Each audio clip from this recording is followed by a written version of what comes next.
యవనస్తులైన పిల్లలు ఉన్నారు. కొంతమంది పిల్లలు చిరుప్రాయము నుంచే దేవుని వెతుకుతుంటారు, దేవుని భయం కలిగి ఉంటారు. కొంతమంది ఒక ఏజ్ వచ్చిన తర్వాత దేవుని వెతుకుతారు, కొంతమంది సగం లైఫ్ అయిపోయినాక వెతుకుతారు. చిరుప్రాయం నుంచే దేవుణ్ణి వెతికేటువంటి పిల్లలు కొంతమంది ఎలా ఆలోచిస్తారు తెలుసా? యోసేపు తన ప్రవర్తనను కాచుకున్నట్టు నేను కూడా నా దేవుని దృష్టికి నా ప్రవర్తనను జాగ్రత్తగా కాచుకోవాలి. దేవుడు నాకంటూ ఒక లైఫ్ ఇచ్చిందాకా నేను తొందరపడి తప్పటడుగులు వేయకుండా నన్ను నేను కాచుకోవాలి. నా తల్లిదండ్రి నన్ను నమ్మి నాకు ఇచ్చిన స్వేచ్ఛను నేను దుర్వినియోగం చేసి నా ఇష్టం వచ్చినట్టు నేను తిరగకూడదు. అది మగపిల్లలు కానీ ఆడపిల్లలు కానీ. దానికి ఒక సమయం ఉంది, దానికి ఒక వయస్సు ఉంది. ఆ సమయం వచ్చిందాకా, ఆ ఏజ్ వచ్చిందాకా, దేవుడు నాకు ఆ లైఫ్ ఇచ్చిందాకా, నన్ను ఆ వైవాహిక జీవితంలోకి నడిపించిందాకా నేను నా పవిత్రతని కాపాడుకోవాలి. సమాజంలో పరువు పోయిద్దనో, తల్లిదండ్రి ఫీల్ అవుతారో అనో కాదు. ఆ సమాజం కంటే, ఈ తల్లిదండ్రి కంటే ముందు నా దేవుడు దాన్ని అభ్యంతర పడతాడు అనే భావన ఒక యవనస్తురాల్లో ఉంటే ఆయన చూస్తుంటాడు, దాన్ని కనిపెడతాడు. అక్కడ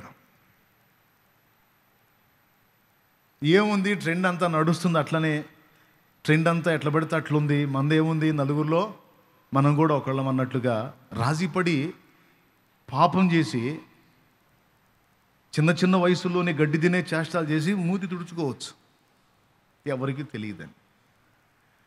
కానీ అక్కడ ఏమంటున్నాడు అంటే, ఆకాశము నుండి నరులను పరిశీలించెను అనుంది వాక్యం. ఒకవేళ ఇప్పటికే డిస్టర్బ్ అయి ఉంటే, ఇప్పటికే శోధించబడి ఉంటే, తేడా పడి ఉంటే, కనీసం ఇప్పుడన్నా దిద్దుకోండి, మారు మనసు పొందండి. కనీసం ఇక నుంచైనా సరే నేను దేవునికి ఆమోదయోగ్యంగా బతకాలి అని నిర్ణయాలు చేసుకోండి. అలా బ్రతకడానికి శక్తినివ్వమని దేవుణ్ణి అడగండి.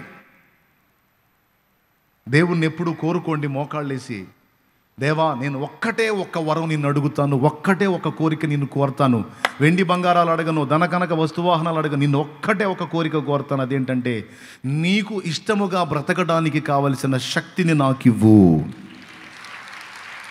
నా సమస్త ప్రవర్తన యందు నీకు నచ్చే విధంగా నేను జీవించడానికి ఒక్కదానికి నాకు శక్తిని అయ్యా. నువ్వు సంతోషపడే విధంగా నేను బతికితే నాకు అంతే చాలు. నువ్వు ఆనందపడే జీవితం నేను జీవిస్తే నా ఆనందాలు కూడా నాకు కాదు, నా ఆనందాలు కూడా నాకు నువ్వు ఇవ్వకపోయినా పర్వాలా, నేను ఆనందంగా అనుకునేవి నాకు నెరవేరకపోయినా పర్వాలా, నువ్వు ఆనందపడే విధంగా మాత్రం నా జీవితం ఉండేటట్టు చూడు తండ్రి, ఆ శక్తి నాకు ఈ తండ్రి అని నువ్వు ఎప్పుడు మోకాళ్ళు వేసినా దేవుణ్ణి అది కోరుకోవాలి. నిజంగా ఈ విధంగా కానీ లైఫ్ని డిజైన్ చేసుకోగలిగితే తమ్ముడా, చెల్లెలా, ఇక ఇది ఏమని చెప్పేదంటే నీ ఆశీర్వాదాన్ని ఎవడు ఆపలేడు. ఇంకా చెప్పాలంటే సమాజానికి నువ్వు ఒక ఆశీర్వాదంగా ఉంటావు. అలా చేస్తాడు దేవుడు నిన్ను, సమాజానికే దీవెన చేస్తాడు. అంటే అనేక మంది నీ వల్ల మేలు పొందేటట్టు నా దేవుడు చేస్తాడు. ఆ మైండ్ రావాలి మనకి, దాన్ని మనం సాధన చేయాలి. పదే ఈ రోజు కూడా నన్ను దేవుడు హెచ్చరించేది అదే. నీ కలిగిన దాన్ని బట్టి ఇతరుల మీద అతిశయపడద్దు నా కుమారుడా అని చెబుతాడు. నీకంటే కింది స్థితిలో ఉన్న వాళ్ళని చూసి నువ్వు తృణీకరించొద్దు నా కుమారుడా అని చెప్తాడు. నోరు జాగ్రత్త అంటాడు. తల్లిదండ్రుల విషయంలో నేను జాగ్రత్తగా ఉండాలి, సమాజం విషయంలో నేను జాగ్రత్తగా ఉండాలి కాదు, వీళ్ళిద్దరికంటే ముందు దేవుని విషయంలో నేను జాగ్రత్తగా ఉండాలి. హల్లెలూయా. ఎందుకో చెప్తా. సమాజం ఎంతకాలం సపోర్ట్ చేసేది, తల్లిదండ్రులు ఎంతకాలం సపోర్ట్ చేస్తారు? ఇహమందును పరమందును కూడా మనకు సపోర్ట్ చేసేది దేవుడు. దేవుడితో మన స్నేహం, దేవుడితో మన ఫ్రెండ్షిప్ పర్మనెంట్. కాబట్టి ముందు మనం ఆయన ఎదుట మన నడతని క్రమపరుచుకోవటం అనేది నేర్చుకోవాలని చెప్తున్నాను నేను. కష్టపడి నా భర్త రూపాయికి రూపాయి సంపాదించి నన్ను కూర్చోబెట్టి నాకు అన్నీ సమకూరుస్తున్నాడు. క్షణికమైన ఆనందానికి కక్కుర్తిపడి అల్పకాల సంతోషానికి ఎవడో ఒక వెధవ కల్పించే మాయ మాటలకు ప్రలోభపడి నేను నా భర్తని మోసగించకూడదు. ఇలాగ నేను మోసగిస్తే నా భర్త అమాయకుడు తెలియకపోవచ్చు, కానీ నా దేవుడికి తెలుసు. ఏ లెక్కలో గడతాడంటే వంచకురాలి లెక్కలో నన్ను గడతాడు, దుర్మార్గురాలి లెక్కలో నన్ను గడతాడు, అపవిత్రురాలి లెక్కలో నన్ను గడతాడు, మోసకారి లెక్కలో నన్ను గడతాడు, నయవంచకురాలి లెక్కలో నన్ను గడతాడు. నా దేవుడు నన్ను అలా అసహించుకోవటం నాకు ఇష్టం లేదు. కాబట్టి నా దేవుడు అసహించుకునే పని నాకొద్దు. నేను నా భర్తకు నమ్మకంగా ఉంటాను. నా పవిత్రతని, నా పరిశుద్ధతని నేను కాపాడుకుంటాను. నాకేం తక్కువ చేశాడు నా భర్త? నాకు కావాల్సిన ఆహారం ఇస్తున్నాడు, నన్ను ప్రేమిస్తున్నాడు, నా బాగోగులు చూస్తున్నాడు.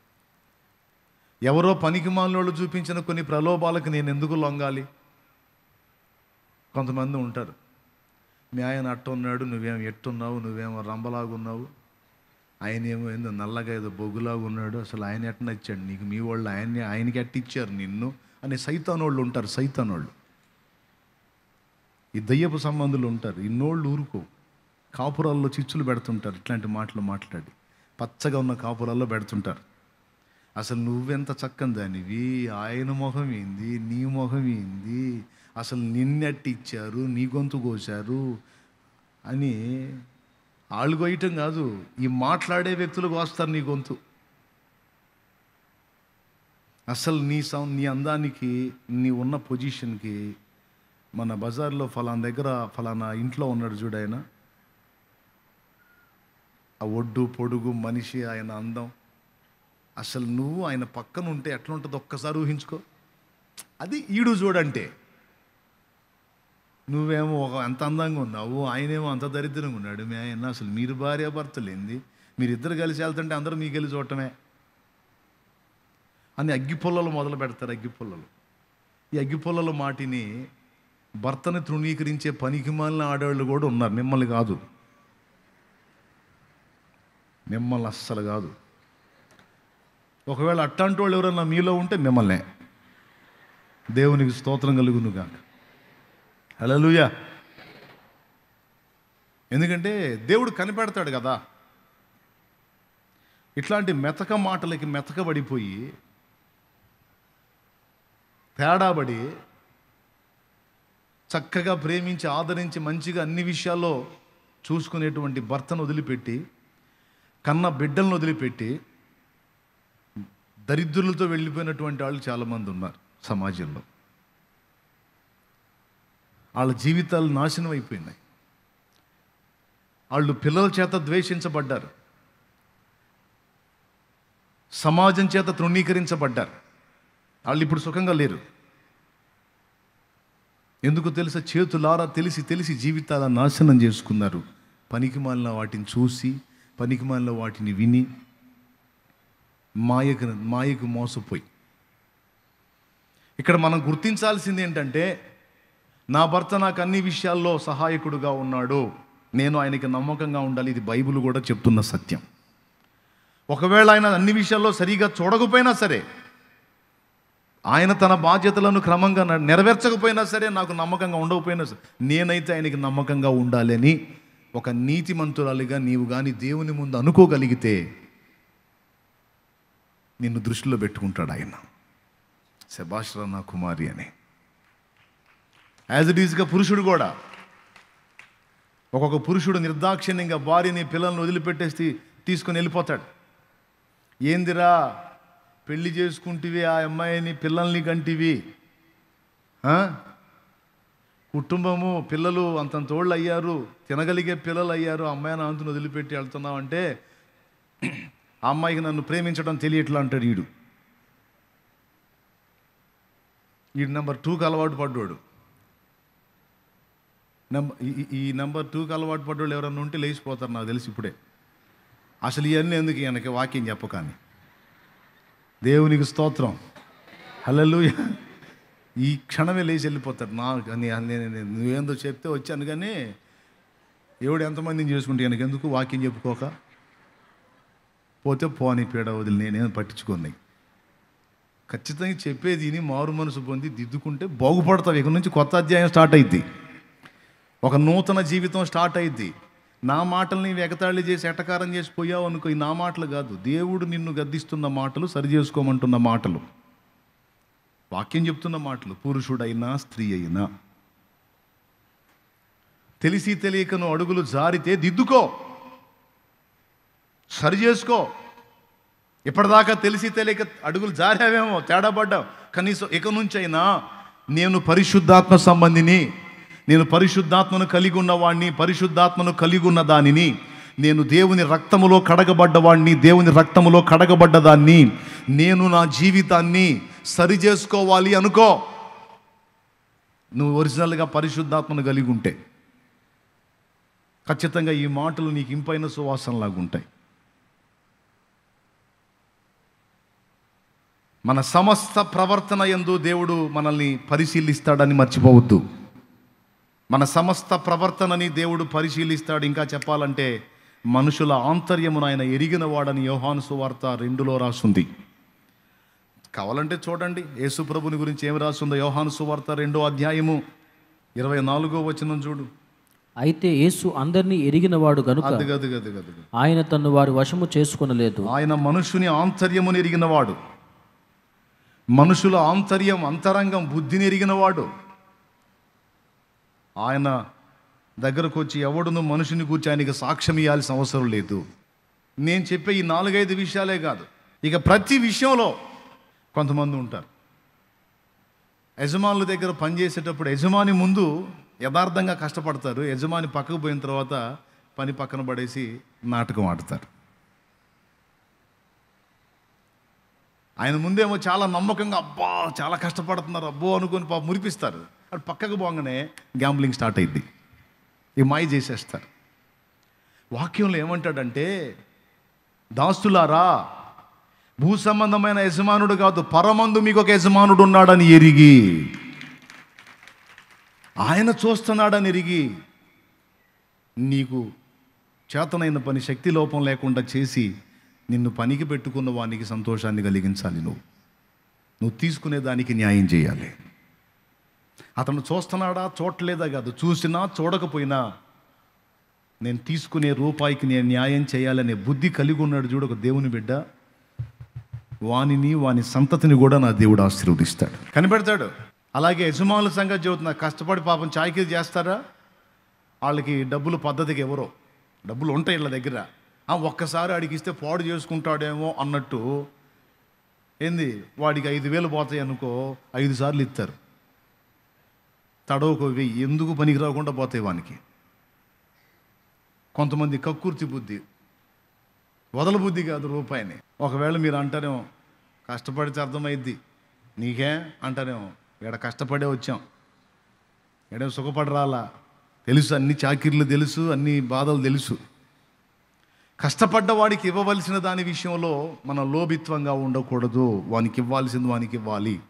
ఇంకా సంతోషించినట్టు రూపాయి కళ్ళగానే ఇచ్చేటట్టు మనం ఉండేటట్టు జాగ్రత్త పడాలి. అక్కడ కూడా అలాగా ప్రతి విషయంలో మనం ఎవరిని దృష్టిలో పెట్టుకోవాలి? పనిచేసే పనివాడు ఎవరిని దృష్టిలో పెట్టుకొని పనిచేయాలి? ఆయన్ని దృష్టిలో పెట్టుకుని, ఈయన కాదు, ఆయన చూస్తున్నాడు, కేసు ఆయన రాస్తాడని యథార్థంగా చాకిరీ చేయాలి. అలాగే పని చేయించుకునేవాడు ఎవరిని దృష్టిలో పెట్టుకొని ఇవ్వాలి? వాడి కష్టార్జితం నా దగ్గర పెట్టుకుంటే, యాకోబు రాసిన పత్రిక 5వ అధ్యాయంలో, మీ చేలు కోసిన పనివారికి ఇయ్యక మీరు బిగబట్టిన కూలి నాకు మొర్ర పెట్టుతుందన్న వచనం నెరవేరిద్ది. ఆ దరిద్రం నాకెందుకు, నా ప్రభు ఒప్పుకోడు. ఇదిగో తీసుకో, పర్లేదయ్యా నీ దగ్గర ఆడిపోతే నేను వచ్చేవారం బల్లెవాడే రారా స్వామి, తీసుకో, అప్పుడే నాకు వద్దయ్యా తీసుకో, నాకు లేకపోయినా పర్లా, నా దగ్గర చాకిరీ చేసినోడు మాత్రం ఒట్టిగా పోవటం లేదు, తీసుకో, ఇదిగో 10 రూపాయలు ఎక్కువ ఇస్తున్నా పో అనే మనసును సాధన చేయి. నువ్వు అలాంటి బుద్ధి కలిగి ఉండు, నువ్వు ఇంకా కృపనిస్తాడు దేవుడు. కృతజ్ఞత కలిగినటువంటి మనస్సుని మనం ఎప్పుడైనా ఏ మనిషి దగ్గరైనా మేలు పొందితే ఆ పొందిన మేలుకు తగ్గ న్యాయం చేసేటట్లు దావీదు రాజు అయిన తర్వాత ఏమన్నాడో తెలుసా? యోనాతాను నాకు చాలా మంచి చేసెను, అతనికి మేలు చేయునట్లు అతని సంబంధులు ఎవరైనా ఉన్నారా అని అడిగితే ఫలానా వాడు ఉన్నాడు, మెఫీబోషెత్ ఉన్నాడు అని చెప్తారు. అవిటివాడు తీసురండి అని తెచ్చి రాజ బల్ల దగ్గర పెట్టేస్తాడు మెఫీబోషెత్తుని. అంటే రాజు కూర్చునేదానికి ఎంత ఆధిక్యత ఉంటుందో అంత ఆధిక్యత అతనికి ఇచ్చాడు. కృతజ్ఞత, నాకు మేలు చేసినోని నేను మర్చిపోను, తిరిగి నేను మేలు చేయాలి, లేదా నన్ను నమ్మి నాకు తోడ్పడిన వ్యక్తికి నేను నమ్మకంగా ఉండాలి, కృతజ్ఞత కలిగి ఉండాలి, యథార్థంగా ఉండాలి. నేను నైవంచన చేసేటట్టు ఉండకూడదు, ద్రోహము తలపెట్టేటట్టు ఉండకూడదు. ఓకే, ఈ మనసు మన దగ్గర ఉందా లేదా దేవుడు చూస్తాడు. ఇక నీ దయగలిగిన బుద్ధిని చూస్తాడు, నీ దాతృత్వాన్ని చూస్తాడు, నీలో ఉన్న సహనాన్ని చూస్తాడు, త్యాగబుద్ధిని చూస్తాడు, మంచి మనస్సాక్షిని చూస్తాడు. ఇదంతా పరిశీలిస్తాడండి.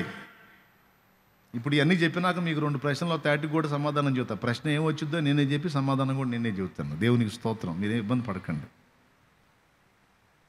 జస్ట్ మీకు ఒక చిన్న వచనం చూపిస్తాను చూడండి. సామెతల గ్రంథం 22వ అధ్యాయము 9వ వచనం చూడు.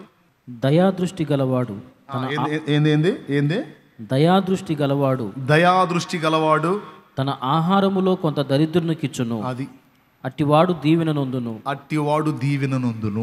మెతుకుపోతే బతుకుపోయిద్ది అనే మనస్తత్వం మనకు మంచిది కాదు. దేవుని సంబంధులుగా, దేవుని బిడ్డలుగా, పరిశుద్ధులుగా మన మనస్తత్వం ఎలా ఉండాలంటే, నాకు కొంత ఉంది, ఇందులో కొంత తీసుకెళ్ళి నేను ఆ దరిద్రుడికి ఇస్తాను అనే మనసు మనకి ఉండాలి. దాన్ని సాధన చేయాలి. 10 రూపాయలు నా దగ్గర ఉందంటే 1 రూపాయి కూడా నోచుకోని స్థితిలో ఎవరున్నారు, వానికి నేను కొంత కనీసం నేను 2 రూపాయలు సాయం చేయాలి అనే మైండ్ మనకు ఉండాలి. ఏమంటారు? ఈ విధంగా మనం ఇలాంటి మనస్తత్వాన్ని సమస్త ప్రవర్తన యందు దేవుడు చూస్తున్నాడు అని కనిపెట్టి చేసినప్పుడు, ఇలానే చేయడానికి మనం కష్టపడుతున్నప్పుడు దేవుడు మనల్ని ఒట్టిగా విడిచిపెట్టడు.